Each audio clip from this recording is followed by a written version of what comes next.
Hello tout le monde, bienvenue sur cette vidéo des 10 trucs et astuces pour bien commencer à jouer sur Fortnite. Alors ici je vais vous faire un petit résumé des 10 points qui personnellement sont assez importants dans ce jeu pour faire des bonnes games, tout simplement pour essayer de gagner si ça n'est pas encore arrivé, ou alors essayer de s'améliorer dans une certaine mesure. Pourquoi est-ce que je fais ce genre de vidéo? Vous pourrez vous dire, bon, ce gars-là, il a pris un peu la grosse tête, il a fait quelques games, il a fait quelques victoires, c'est fini, il fait une vidéo.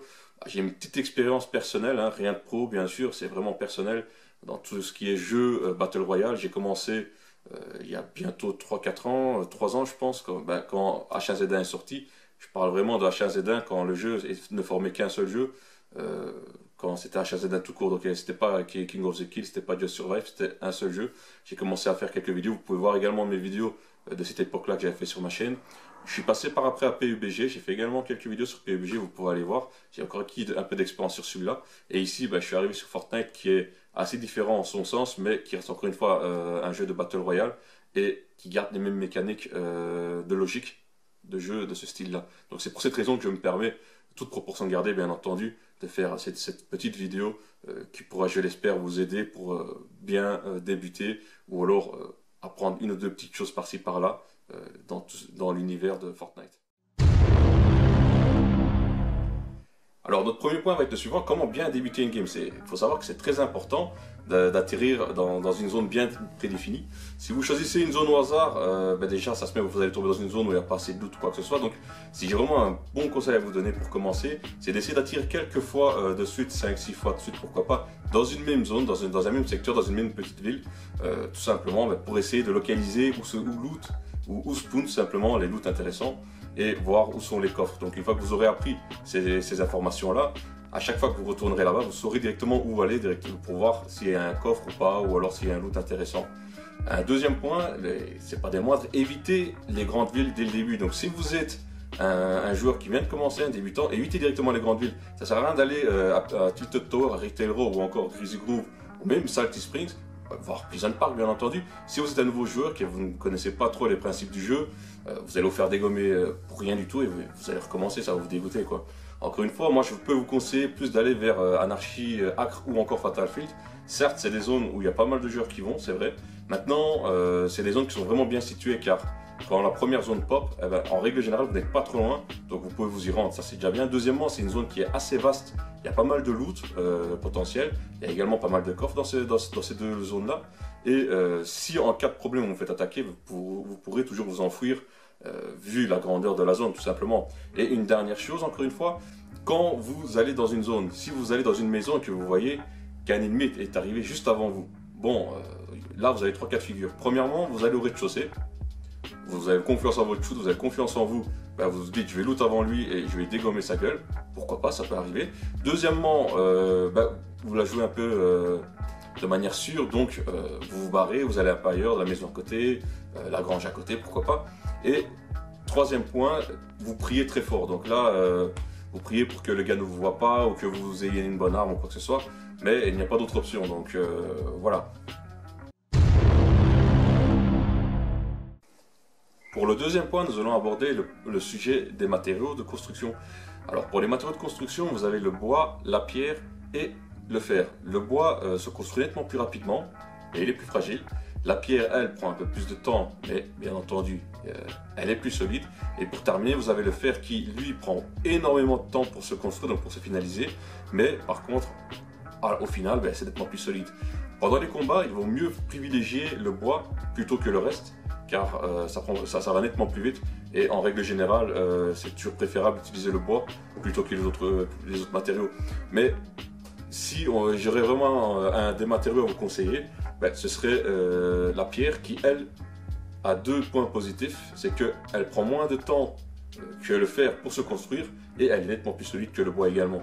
Donc finalement, la pierre est l'élément le plus intéressant que vous pourrez choisir donc, pour faire vos constructions en fin de game, on va dire ça comme ça. Il sera également très important de récolter un maximum de ressources tout au long de votre game pour pouvoir construire toutes sortes de choses ou autres. Quand par exemple, dès que vous atterrissez sur le point, la première chose que vous devrez penser à faire, c'est détruire tout ce qui est meubles ou quoi que ce soit qui est autour de vous dans la maison ou dans le bâtiment où vous vous trouvez. En règle générale, ça vous permet d'avoir énormément de matériel de construction dès le début. C'est pas mal du tout.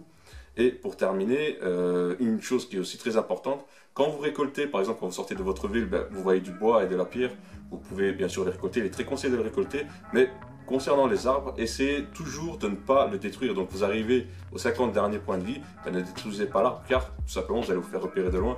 Et je pense que c'est la dernière chose à faire si vous voulez rester en vie. Pour le point 3, nous allons aborder le point des constructions et comment construire, où construire, à quel moment, quel est le moment idéal, on va dire, pour construire quelque chose, une tour, un château, quoi que ce soit. En règle générale, quand on arrive en fin de game, les gens aiment bien directement construire une grande tour avec tous les matériaux de construction qu'ils ont trouvés durant la game. C'est pas forcément une bonne idée, il faut pas le faire directement, donc il faut vraiment attendre que la zone rapetissée le plus possible pour voir déjà dans un premier temps où va finir cette zone là. Si vous construisez une tour énorme, vous utilisez tout votre matériel et que finalement vous n'êtes pas dans la zone, ça sera totalement inutile, premièrement. Deuxièmement, vous allez vous faire repérer par les ennemis, parce que quand on voit une grosse tour comme ça, on sait bien qu'il y a quelqu'un dedans. Troisièmement, vous risquez aussi de vous faire prendre à revers pendant que vous fightez avec des autres gars qui sont peut-être sur la colline en face ou qui sont en dessous ou ailleurs. Alors, un autre point très important avec la construction, c'est que durant les fights, vous êtes obligé, c'est simple, vous êtes obligé d'utiliser des rampes, des escaliers, des murs ou quoi que ce soit d'autre pour vous protéger des tirs ennemis. Donc, si vous voyez que vous attaquez un ennemi ou vous vous faites attaquer par un ennemi, première chose à faire, construire tout autour de vous. Donc, vous essayez vraiment de bloquer la vision de l'ennemi pour pas qu'il vous voie et pour que vous puissiez déjà vous cacher dans un premier temps. C'est vraiment le plus important. Et alors, une autre chose, c'est que en temps de fight, si vous voyez que l'ennemi commence à construire, parce qu'en règle générale, c'est ce qui se passe, c'est qu'il construit pour être en hauteur vis-à-vis de vous, pour avoir l'avantage de la hauteur, bien entendu, faites pareil, ne restez pas en dessous et regardez comme ça. Ce sera assez stupide et finalement vous ferez tuer tout simplement, quoi. Et encore une fois, une autre chose, c'est que vous pouvez bien sûr réparer les murs que vous avez construits. Vous pouvez placer des pièges, c'est très important. Donc, n'hésitez pas à placer des pièges, que ce soit dans une maison en début de game, par exemple, si vous entendez des gens venir, placez un piège sur le mur, sur le plafond, sur le sol, ou encore, quand vous avez fait un mur, vous pouvez ouvrir une porte, une fenêtre. Ça vous donnera toujours un accès et une vision vis-à-vis de l'ennemi. Alors, le point 4, c'est tout simplement les points de spawn. Quand je parle de points de spawn, c'est vrai que tout à l'heure, j'en ai déjà un peu parlé dans le point 1, mais ici, je vais plus rentrer en détail. Donc, il faut savoir que quand vous arrivez dans une ville, imaginons que vous avez choisi de descendre à Retail Row.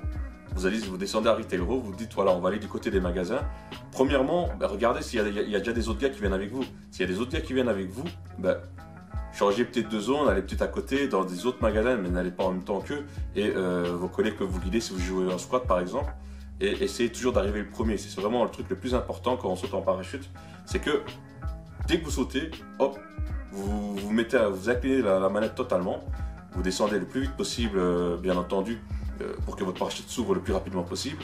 Et une petite chose, c'est que ça vous ne le saviez pas, mais si vous avez une colline ou alors si vous avez un arbre, le parachute s'ouvre plus vite. Certes, vous allez dire oui, mais il est ouvert plus vite, c'est mieux. Mais non, parce que vous serez nettement plus haut. Alors là, ce qui va se passer, c'est que vous allez prendre plus de temps pour arriver sur la zone. Et le temps que vous arrivez, les ennemis, eux, auront déjà loot. Et quand vous allez atterrir, vous allez vous faire tirer dessus. Je pense que c'est pas la meilleure des choses à faire. Et une deuxième chose, c'est que il faut avoir une logique de zone. Quand je parle de logique de zone, qu'est-ce que je veux dire? C'est que c'est bien d'aller en extrémité de zone. Quand par exemple Snowy Shore, on loot énormément. Haunted Hill également, on peut looter pas mal de choses. Encore Flush Factory. Le problème, c'est que si vous prenez trop de temps à loot et que la zone est totalement à l'opposé, par exemple, si vous êtes à Snowy Shore et que c'est totalement à l'est, ça c'est emmerdant. Vous allez traverser pas mal d'endroits, Tilted Tower ou quoi que ce soit, et ce sera assez difficile pour vous. Et en plus, si vous prenez trop de temps à loot, vous allez vous retrouver dans le cas, ça sera assez emmerdant. Pour le point 5, je vais aborder un sujet qui est assez particulier, des fois qui fâche peut-être. C'est le point du team play, tout simplement. Donc qu'est-ce que c'est? Savoir jouer en équipe. Vous avez des joueurs qui, eux, passent énormément de temps, ou alors vont énormément jouer en solo, ou alors en multi, bien entendu, mais de leur côté, ce qui se passe, c'est que dans ce genre de cas, tout simplement, vous ne savez pas jouer en équipe. Quand je dis vous ne savez pas jouer en équipe, je ne dis pas que vous ne savez pas jouer, je veux simplement dire que ce genre de personnages ont peut-être un bon shoot, savent tirer correctement, dès qu'ils voient quelqu'un, ils le tuent, c'est pas un souci, mais ils ne savent pas jouer en équipe, donc qu'est-ce qui se passe? Ils partent de leur côté, ils ne jouent pas ensemble. Et là, le principe de base du fait de quand on joue en squad ou en duo, c'est quand même de jouer avec ses collègues, donc de rester groupé et de ne pas aller tout seul sans prévenir les autres, en se disant bon je vais faire des kills tout simplement. Par exemple, s'il y en a un qui part de son côté, voit 3 ennemis commencent à leur tirer dessus, déjà premièrement il est éloigné des collègues, Donc s'il se fait shooter, ben, il va crever. Le temps que les collègues arrivent, il va mourir. Deuxièmement, s'il tire et que, ben, c'est bien, il arrive à en toucher un, il en tue un deuxième, mais il restera toujours un troisième. Et quand les collègues arrivent, ben, ils ne savent pas où se trouve finalement. Même si on leur donne des détails, ils n'ont pas directement le visuel sur l'ennemi. Et ça, c'est pas bon. Il est toujours préférable d'attendre que tout le monde soit sur place, de préférence, bien entendu, ça dépend encore des cas, pour pouvoir ouvrir le feu, avoir un feu nettement plus nourri, et ce qui serait nettement meilleur pour directement annihiler une équipe ennemie. Une autre chose également, quand vous êtes en équipe, les gars, pensez à donner des loots, à partager les loots en fait. Vous n'êtes pas tout seul dans la game, vous êtes 4, ou alors 2. Donc ne prenez pas toutes les bonnes armes pour vous et essayez de donner un peu de manière équilibrée à toute l'équipe. Donc si vous voyez une arme intéressante, ben, vous pouvez la laisser ou alors la donner, ou alors les soins, distribuer les soins. Si vous voyez que votre collègue est blessé, ben, donnez-lui. Privilégiez également de donner des boucliers, des potions de bouclier à des collègues qui n'ont pas de bouclier du tout. C'est toujours préférable que de prendre vous. Par exemple, imaginons que vous avez 50 points de bouclier et que vous venez de trouver une grosse potion, bah, donnez cette potion-là à un autre collègue qui n'a pas du tout de bouclier. Ce sera toujours préférable pour la survivabilité du groupe, tout simplement. Pour le prochain point, nous allons aborder en fait un point qui est assez important, voire qui est très très important, bah, c'est le gunfight. Le gunfight, qu'est-ce que c'est? Tout simplement, c'est son skill personnel. Donc, quand on voit un ennemi, on tire, on le touche, on le tue. Savoir se passer correctement également, la logique de game, la logique de jeu tout simplement. Par exemple, vos placements en duel. Quand vous êtes en duel directement avec quelqu'un et que vous tirez l'un sur l'autre, bah, ne restez pas sur votre position uniquement. Essayez peut-être de le contourner, essayez d'aller par la gauche, par la droite. Essayez de surprendre l'adversaire finalement. Une autre chose, c'est que si vous vous dites, voilà, je n'ai pas assez de shoot, mon shoot n'est pas précis ou quoi que ce soit, une chose à faire pour l'améliorer, c'est assez simple, c'est qu'il faut tout simplement aller dans des grosses villes. Finalement, certes, vos games vont peut-être être très courtes, ça peut peut-être partir en total désaccord avec ce que je vous expliquais en point 1, mais ici, il faut se dire que c'est dans une optique d'amélioration personnelle de votre shoot. Donc, qu'est-ce que vous pouvez faire? C'est aller en solo par exemple, aller dans les grandes villes pour essayer de rencontrer le plus de gens possible. Plus vous vous fightez, certes vous mourrez beaucoup au début, mais au moins vous acquérez de l'expérience de shoot et ça vous permettra par exemple d'avoir un tir un peu plus radical, un meilleur tir un peu plus précis, à distance, au corps à corps, encore une fois, et c'est toujours préférable. Encore une fois, ce qu'il ne faut pas oublier, c'est que quand vous êtes en fight direct, il faut construire les gars. Donc si vous voyez que vous faites attaquer, construisez. Si vous ne construisez pas quand vous êtes en fight, dites-vous que vous pouvez avoir le meilleur shoot possible et que vous n'avez peut-être plus que la moitié de votre vie. Et dans ce cas-là, vous faites quoi? Vous construisez, vous essayez de localiser l'ennemi. Et une fois qu'il est localisé, là, vous pourrez faire le nécessaire pour pouvoir contre-attaquer. Mais encore une fois, toujours se prendre un petit mur de protection tout autour, toujours construire un petit truc de protection tout autour. Ne pas s'enfermer, attention, ne surtout pas s'enfermer. Car si vous vous enfermez, finalement, vous ne savez plus où est l'ennemi. Il peut sauter par au-dessus, il peut venir par les côtés, c'est la merde. Mais essayez toujours de fermer par là où viennent les tirs. Donc vous avez fermé par là où viennent les tirs. Après, hop, essayez, vous buvez une petite potion s'il faut boire une petite potion. Mais toujours regarder où est l'ennemi et toujours garder l'ennemi dans les yeux. Donc faire très attention à ça. Et encore une fois, évitez bien entendu pendant les fights de changer d'arme ou quoi que ce soit. Ça donne votre position. Donc imaginons que vous êtes là, vous avez localisé des ennemis. Commencez pas à courir comme des imbéciles. Abaissez-vous premièrement, ça fait moins de bruit. Deuxièmement, changez pas d'arme. Et troisièmement, essayez de surprendre l'adversaire. Quand vous surprenez l'adversaire, vous avez nettement plus de chances de victoire que si vous arriveriez en plein milieu de la prairie ou alors de la ville. Vous marchez dans la rue principale en tirant partout. Là. Vous allez tuer personne, vous allez vous faire allumer de tous les côtés car tout simplement l'ennemi vous a vu, vous pouvez avoir un très bon shoot. Mais si vous n'êtes pas discret du tout, là malheureusement on ne peut pas faire grand chose pour vous. Le gars va être caché dans un arbre ou quoi que ce soit. Il y en a beaucoup qui se cachent dans les arbres par exemple. Spécial dédicace à mon collègue Charlino. Lui qui kiffe à fond se cacher dans l'arbre à Pleasant Park. Ça m'exaspère mais bon, c'est son truc à lui. Il se cache là-bas. Dès que quelqu'un passe à côté, il lui tire dessus. Premièrement, l'autre qui passe là, il n'a pas fait attention. Certes, le gars en question a campé.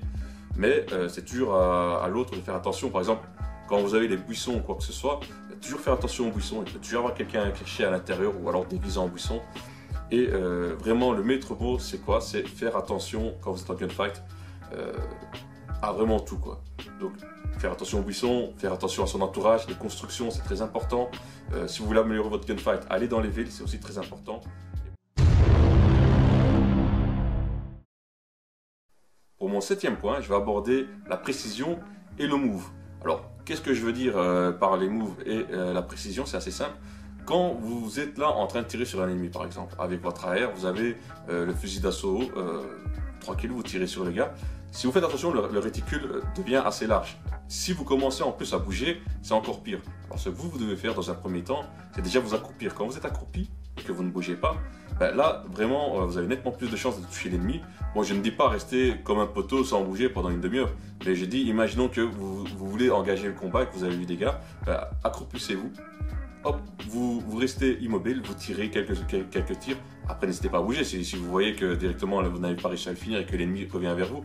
Mais le principal vraiment, c'est si vous voulez avoir le plus de précision possible, il faut rester accroupi. Bon, maintenant, quand vous êtes aux pompes au corps à corps, je ne vous dis pas de vous abaisser, mais vous pouvez sauter par exemple pour déjà premièrement toucher la tête de l'adversaire, ce sera nettement plus simple. Et deuxièmement, pour que l'adversaire ne vous touche pas lui en contrepartie. Un gars qui saute est toujours plus difficile à toucher qu'un gars qui reste statique sur place. C'est tout à fait logique. Et une chose qui est très importante pour les joueurs PC, pour les joueurs PlayStation comme nous, ou alors Xbox et les joueurs console en règle générale, c'est les manettes à palette. Alors certains me diront oui, mais il faut acheter une manette, ça peut coûter entre 100 et 150 euros, c'est vrai, mais c'est toujours nettement plus facile de sauter avec la palette d'une main et continuer à viser de l'autre main. Donc vous gagneriez quelques secondes, peut-être quelques dixièmes de secondes, mais c'est très important durant un fight, ça peut faire toute la différence, ça il ne faut pas l'oublier. Alors une autre chose, quand vous êtes accroupi, comme je l'ai dit tout à l'heure, c'est que vous faites nettement moins de bruit, donc qu'est-ce qui se passe? Vous faites moins de bruit, on ne vous entend pas. Si on ne vous entend pas, vous pouvez surprendre vos adversaires par derrière. Donc très important encore une fois, quand vous tirez, ça s'accroupir avec l'AR, bien entendu. Bien sûr, épaulé, il faut viser, il faut appuyer sur la touche L2 si c'est celle que vous avez configurée pour viser. Et voilà.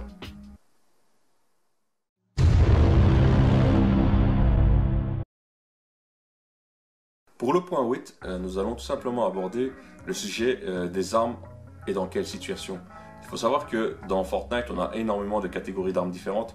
On a des pompes, on a des snipers, on a des mitraillettes, des fusils d'assaut, des pistolets, il y a vraiment pas mal de choses. Et la chose à savoir, c'est qu'on n'utilise pas n'importe quelle arme dans n'importe quelle situation. Par exemple, vous n'allez pas utiliser l'AR à rafale, par exemple l'AK à rafale, le fusil d'assaut à rafale, alors que vous êtes au corps à corps. Certes, ça peut être bien, mais si vous loupez votre tir, ce qui se passe, c'est que vous allez directement crever. Il est toujours préférable, par exemple, quand vous êtes au corps à corps, de privilégier le pompe, le chasseur ou alors le pompe tactique, ou alors encore une mitraillette. Attention, beaucoup de gens pensent que la mitraillette ou la mitraillette tactique ne sont pas des bonnes armes, mais elles font énormément mal et si vous avez un tant soit peu de précision, vous pouvez le tuer de manière très rapide. Donc si vous visez la tête avec cette arme-là, ça fait pas mal de dégâts et en moins d'une seconde, l'ennemi sera mort, quoi. Deuxièmement, si vous voyez que vous faites un fight à distance, le fusil d'assaut c'est bien, mais si le gars en face est un sniper, dites-vous qu'il a quand même un sacré avantage par rapport à vous, donc faites attention à ça. Toujours privilégier la bonne arme au bon moment. Quand vous êtes en combat à longue distance, ce sera plus fusil sniper, fusil de chasse, pourquoi pas, à verrou. Si vous êtes à mi-distance, à distance moyenne par exemple, là c'est les AR, c'est les fusils d'assaut. Quand vous êtes au corps à corps, ce sera plus les fusils à pompe, les mitraillettes ou encore les pistolets si vous avez la chance de trouver des pistolets dorés ou quoi que ce soit, le bourlingueur ou quoi que ce soit d'autre. Pour le point 9, nous allons aborder le sujet des loots et lesquels choisir. C'est très important pour une game. Dites-vous que il est très important d'avoir une bonne gestion des shields, des boucliers et des soins durant une game, car tout simplement ça peut faire la différence. Vous pouvez avoir énormément de bonnes armes, mais si vous n'avez pas de soins et que vous sortez d'un fight, vous êtes blessé et que l'ennemi non plus n'a pas de quoi se soigner, vous êtes dans la merde les gars, ça faut l'avouer. Ou alors si vous tombez dans la zone par exemple, elle est trop éloignée et que tout simplement vous n'avez pas de bandage ou alors de kit de premier secours, ce qui se passe c'est que vous allez être encore une fois en difficulté et vous allez crever avant d'arriver en zone safe, quoi. Deuxièmement, vous avez trois sortes de potions dans Fortnite. Vous avez la petite potion bleue qui donne 25 points d'armure à chaque fois que vous la buvez. Vous avez la grosse potion bleue qui elle donne 50 points d'armure d'un coup.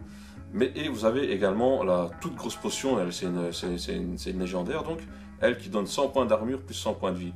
Alors quelles sont les différences? C'est que les grosses potions bleues, elles, vous pouvez en utiliser deux, vous aurez 100 points d'armure directement.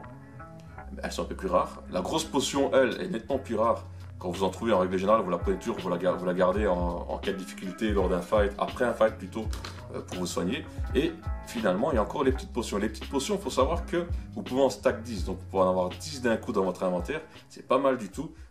Donc en théorie, ça peut vous donner 500 points de bouclier. C'est énorme. Donc certes, avec les petits boucliers, vous ne pouvez aller que jusqu'à 50 points de bouclier d'un coup. Si vous voulez aller plus haut, il faut mettre les grosses potions. Mais au moins, vous pouvez en stack énormément. Donc ça, c'est pas mal du tout. Moi, personnellement, j'aime toujours privilégier d'avoir des gros boucliers sur moi. Excuse-moi, des petits boucliers sur moi. Des petites potions de bouclier. Plutôt qu'avoir une grosse. Donc si vous en avez une grosse, vous faites toucher, hop, vous n'avez plus rien derrière. Alors que si vous avez encore, petites potions sur vous, potentiellement, vous avez encore 400 points de bouclier à mettre. Et c'est pas négligeable du tout. Une deuxième chose, en parlant des loots, c'est que vous avez également des petites caisses ou alors des lamas qui pop un peu partout sur la carte. Les lamas, vous les verrez, c'est comme dans le mode survie. Elles pop un peu partout sur la map. Vous les cassez, vous avez une chose très intéressante, 500 points de ressources de bois, de pierre et de fer. En plus d'avoir en règle générale des potions de bouclier, plus deux, trois autres petites choses, c'est assez aléatoire en fait. Et vous avez également les caisses qui tombent du ciel. Alors les caisses qui tombent du ciel, les caisses tactiques, c'est assez important, sachant que vous avez toujours une arme légendaire à l'intérieur, ça peut être de tout. Mais le problème c'est que déjà c'est cramé à 3 km. Si vous allez là-bas, vous avez toujours des gars qui campent loin pour essayer de buter les inconscients qui pourraient aller loot. Donc si vous allez sur une caisse pour essayer de la loot, premièrement, essayez de construire un petit truc autour, une petite construction pour vous protéger, pour prendre correctement, essayer de loot correctement et rapidement bien entendu pour après pouvoir aller se cacher.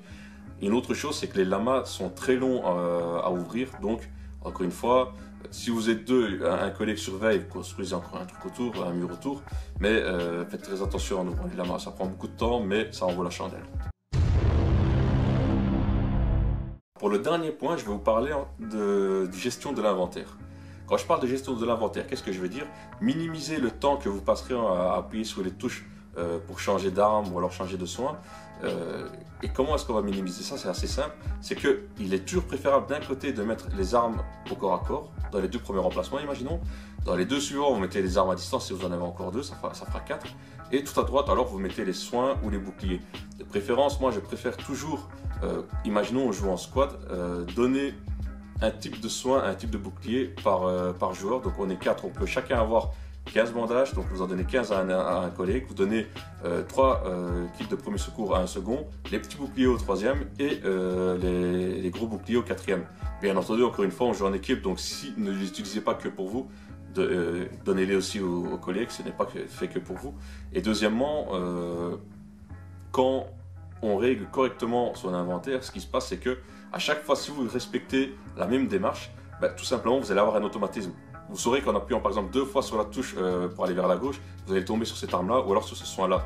Vous gagnez quelques dixièmes de seconde, mais il faut encore une fois savoir que ce genre de jeu fonctionne toujours au quart de seconde et c'est vraiment très important de ne pas perdre son temps, surtout quand on est en fight par exemple, si vous voulez passer du fusil d'assaut aux pompes. Et là, ça fait vraiment toute la différence. Donc. Eh bien, on arrive à la fin de la vidéo.